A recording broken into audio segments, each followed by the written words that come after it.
I came to New York to attend NYU to study music business. Yeah, I was 16 years old. I turned 17 shortly thereafter, but when I arrived in August of 2001, I was 16 years old. Chaotic, to say the least. Of course, 9/11 happened just I believe my second week of classes, so that colors the memories of that time. But it was overwhelming in general. I mean, I was on my own. I went to go see Michael Jackson on September 10th, and I was starting classes. I was responsible for getting myself to classes every single day. You know, it was definitely overwhelming. You know, I came to New York University to study music business, and part of the reason that I was so interested in music business was because I'd been such a big fan of Michael Jackson. Not only of his music and his dance and all that, which was incredible, but also of his business acumen. So I came to NYU knowing so much about publishing and royalty rates and things like that because I'd studied all of his business deals.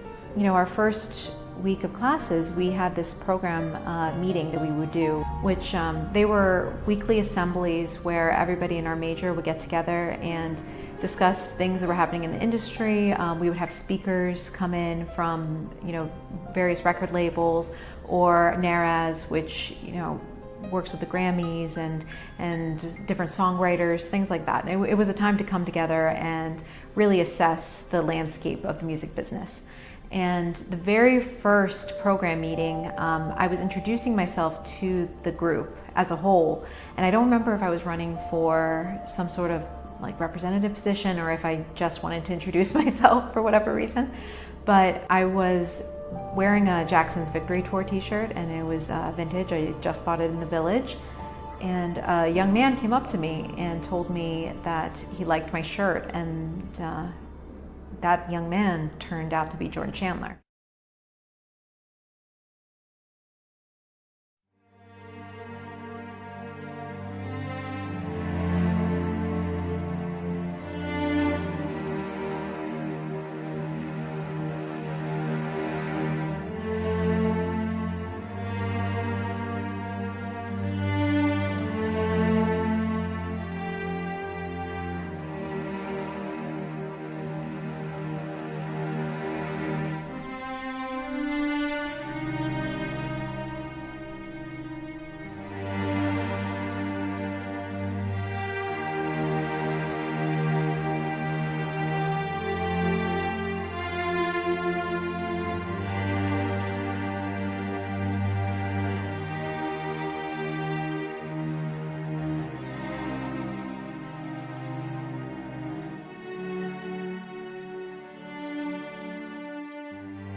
I have on the phone with me investigative journalist Charles Thompson, who is the winner of 6 national awards for his recent investigative work exposing the Shoebury pedophile ring.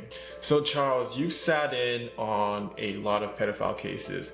What would you say are the main differences between the cases that you've sat in on and the Michael Jackson case? Well, of course, the first difference is that the cases I covered were all criminal cases where there was no real financial incentive to make an allegation. So the motive of seeking millions of dollars is removed. And then in the cases where we've seen convictions that I've been sitting in, you had victims who were credible, who were consistent, and that's never been the case in the allegations against Michael Jackson. They've never been consistent. They've always turned out to be perjurers and people who are just looking for a payout. Michael Jackson was one of the most famous people on the planet. It turns out he was also the target of intensive FBI scrutiny. Charles, I have also read that you have extensively studied the Michael Jackson FBI files. What are the findings of the FBI files, and whether child porn was ever discovered at Neverland? No child porn was ever found at Neverland, and in fact, there was a story that some child porn had been found around the time of the trial. And so the judge and the prosecutor both released a stipulation publicly, which was that no child pornography had ever been found at Neverland, at Michael Jackson's properties. So that's not just something that fans say, that's the judge in the trial. And even the prosecutor said that there was no child porn. In terms of what the FBI files tell us, what they tell us is that for over a decade, the FBI was intermittently involved in investigating Michael Jackson. There's no evidence of sustained surveillance or sustained investigation, only of the authorities occasionally calling on the FBI to assist them with their investigations. But nonetheless, the files tell us that more than 20 different FBI departments investigated Michael Jackson at one time or another, and none of them found any evidence of any wrongdoing. Perhaps the most compelling piece of information that came out of those files was when the prosecutors in the 2003-5 Arvizo case sent away all of the computers that they seized from Neverland for FBI analysis, and the FBI was unable to find anything incriminating on a single one of them. So the FBI files alone don't exonerate Michael Jackson, but they certainly don't incriminate him. And in 2005, there was a study done by ABC with the top psychiatrists in the country, and they've all concluded that Michael Jackson's behavior would be very rare amongst pedophiles. And there are other psychologists and psychiatrists who echoed that belief. Derselbe Vater hat noch vor 2 Jahren im Interview gesagt, es hätte seinem Sohn nicht geschadet und Eltern sollten ihre Kinder ruhig öfter schlagen. Und immerhin hätte er seinen Sohn so geschlagen, dass er jetzt eben die Nummer 1 im Pop-Business gewesen wäre. Vor diesem Vater hat er Angst gehabt. Auf der anderen Seite hat er immer die Liebe seines Vaters gesucht. Und derselbe Vater hat sich über sein Gesicht, über seine Akne, über seine Nase mokiert. Und er wollte dem Vater gefallen. Man würde sagen, eigentlich perverserweise oder paradoxerweise, weil er hat ja Angst gehabt, aber er hat die Liebe des Vaters nie bekommen. Und dieser Liebe läuft er zeitlebens hinterher. Und was er jetzt macht, ist, dass er Kinder um sich sammelt, selber Kinder haben will, um eigentlich diesen Kindern Vater zu sein. Er ist also Kind und Vater in einer Person. Und das, was er mit den Kindern macht, macht er eigentlich mit sich selber.